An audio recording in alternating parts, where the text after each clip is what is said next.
আসসালামু আলাইকুম everyone, welcome to জান্নাত কুকিং চ্যানেল। আজকে আমি আপনাদের সাথে শেয়ার করব আমসত্ত্ব রেসিপি। চুলার নিচে অথবা রোদে দেওয়ার ঝামেলা ছাড়া কীভাবে আমসত্ত্ব তৈরি করে খাবেন, তাও মাত্র 10 মিনিটে তৈরি করে নিতে পারবেন। পুরো প্রসেসটি দেখে নিন। আমসত্ত্ব তৈরি করার জন্য কাঁচা আম নিয়েছি এখানে 4-5টি। এখন আমগুলো খোসা ছাড়িয়ে ছোট ছোট করে কেটে নিয়েছি।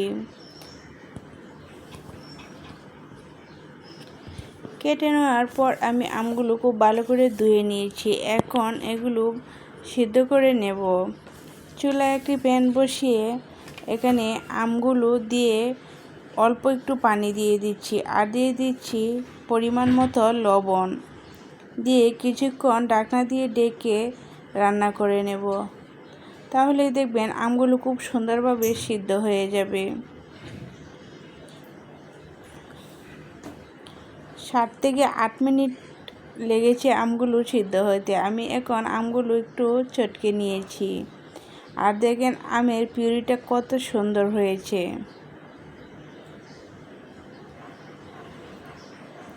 এখন দিয়ে দিচ্ছি 1 কাপ চিনি। যেহেতু আমার আমটা একটু টক বেশি, তাই একটু চিনিটা বাড়িয়ে দিয়েছি। আপনারা আপনাদের পছন্দ মতো চিনি দিয়ে দিবেন। এখন নাড়াচাড়া করে কিছুক্ষণ জাল করে নেব।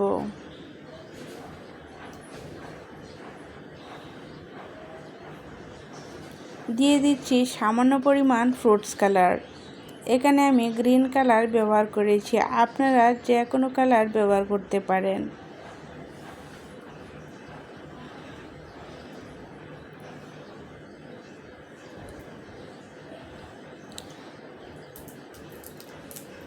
আমি একটা বাটিতে 1 কাপ পানি নিয়েছি, আর দিয়ে দিচ্ছি 1 টেবিল চামচ agar agar powder. Agar agar পাউডারটা দিয়ে ভালো করে মিশিয়ে নিচ্ছি। ঠান্ডা পানিতে অবশ্যই মেশাতে হবে। এখন আমের পিউরির সাথে আমি আগার আগার মিশ্রণটা দিয়ে ভালো করে নাড়াচাড়া করে মিশিয়ে নিচ্ছি। অনবরত নাড়াচাড়া করে মিশিয়ে নিতে হবে, তা না হলে দলা পেকে যেতে পারে।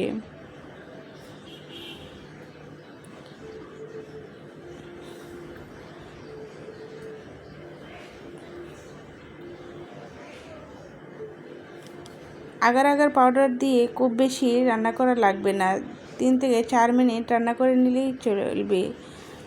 এখন চুলা থেকে নামিয়ে নিয়েছি। আমি একটা প্লেটের মধ্যে অর্ধেক পিউরি ঢেলে নিয়েছি,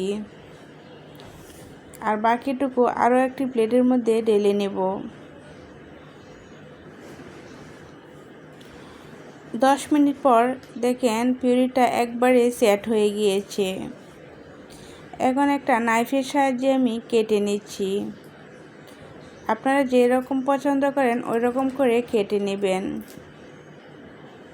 আর দেখেন আমার আমসত্ত্বটা কত সুন্দরভাবে হয়েছে, আর খুব সুন্দরভাবে সেট হয়ে গিয়েছে। আশা করছি আমার এই সহজ রেসিপিটা আপনাদের কাছে একটু হলেও ভালো লেগেছে। ভালো লেগে থাকলে লাইক, কমেন্ট, শেয়ার করবেন, সাবস্ক্রাইব করে আমার চ্যানেলের পাশেই থাকবেন। আর এই সহজ রেসিপিটা আমি আশা করছি আপনারা একবার হলেও বাসায় ট্রাই করবেন। খেতে কিন্তু অনেক মজা হয়, আর খুব সহজেই এই আমসত্ত্বটা তৈরি করে নেওয়া যায়।